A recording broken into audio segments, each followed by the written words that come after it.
What we got, Doctor? AJ, what's up? Our favorite podcaster. Come on, man. baby.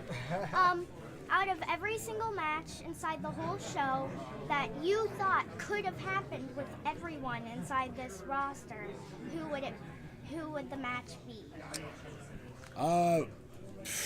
Talking about tonight specifically, right? Yeah, but with everyone in the roster, you can make your own match. Oh, if I can make my own match, I would put, you know what? I would put SCU against the Young Bucks and Kenny Omega. Because right now our focus is six-man tag team action, and I think with those three opponents, we can really show the world, even more so than we did tonight, what trios wrestling can be. And that's a very selfish answer, but I'm a very selfish person. It's the wrestling business. But it was a very good question. I would love to get in and mix it up with him. Literally, but this roster's so stacked, you could drop any one, two, or three of us in the ring with someone else, and you're going to have a classic, which is great. Did you guys have a moment, obviously the first match of the night, where you stood in the ring and went, wow, this is something special here? It was right after I sang. That was when I was like, wow, that was something special. But no, I mean, yeah, it's Frankie and I have had the opportunity to do pay-per-views in buildings, but in buildings similar to this, but nothing with this kind of energy, nothing with this kind of build-up, and being the first guys down the ramp for the pay-per-view. It's a memory that we're going to take with us forever. It's an awesome feeling, and the fact that AEW trusted us to be the guys to walk the aisle first meant a lot to us. It means a lot. Daniels, you are obviously now working within talent relations, and is there anybody that is on the roster right now that exceeded your expectations, or somebody that is to watch going forward?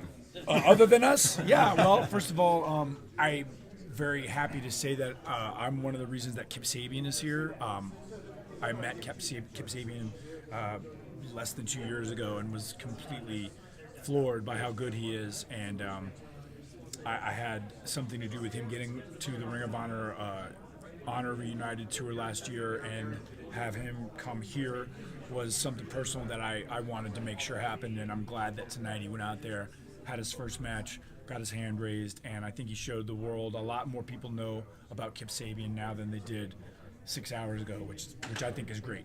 I want to ask you guys about, obviously tonight there's 20,000 people, there's so many people. There was actually someone near us in the crowd who had said that they'd never seen a lot of the guys in the roster, and they hadn't seen SCU, and so they turned to us and were like, these guys are huge stars immediately. Was that cool for you when you guys came out, that you guys just felt like one of the biggest parts of the show? I think something that is great about All Elite Wrestling is that it gets the opportunity to introduce a lot of stars to fans that may or may not have had a chance to see them before. We've been around a long time. Obviously, these guys have a amazing past. Myself, I've also been around a while, but a lot of fans are new to me. You know, I took a peek at Twitter, and there were a lot of fans that were like, "Oh, I've never heard of Scorpio Sky, but this guy's awesome." And to me, that's special, and that's only going to happen. It's only going to keep happening, rather. And you've got guys like Sammy Guevara and Kip Sabian, and guys that didn't get a chance on the big scale for whatever reason. Now they have that opportunity, and it's up to us to hit it out of the park. And tonight was a great first step for getting those guys that exposure. How do you continue that momentum? How long is this process to really elevate them to a point where they are household names? Well, I think that depends a lot on how television goes for us moving forward. Solidifying the plans for how we're going to do that, how we're going to tour, how we're going to get all of these faces on television. It's a work in progress, but tonight's a great first step. And moving forward, going through Daytona, going through Jacksonville, these are all steps that we have to figure out and move forward on and plan. So I mean, that's the next step now, is go to the drawing board and figure out how do we take the energy from tonight and move it forward and escalate it and elevate it and make it more and more each time we go.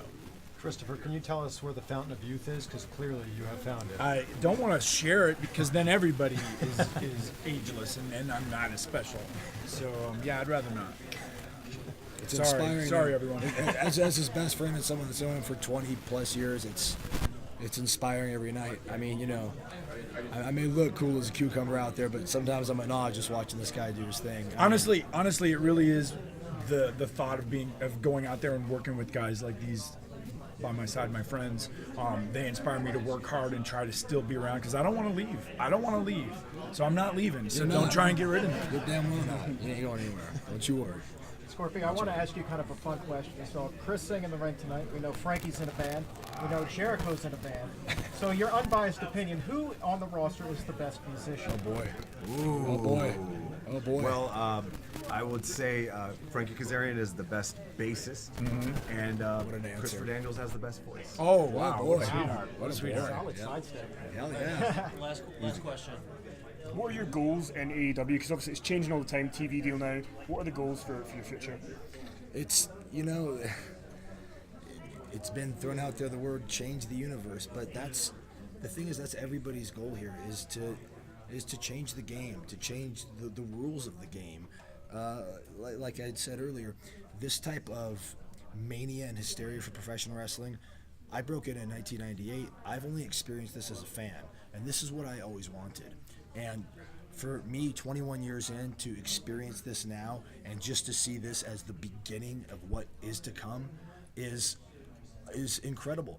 And I think, personally speaking, all three of us, the type of athletes and competitors these guys are, we want to be tag team champions. We all want to be world champion.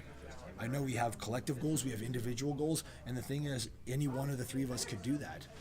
And if you don't want to be a champion of this company, you don't belong here. But I guarantee you, everybody in that locker room, male or female, wants to be a world champion, and that's what's going to set this apart from, today's wrestling. Guys, these guys are going to get to another engagement. I'm going to bring someone else in here.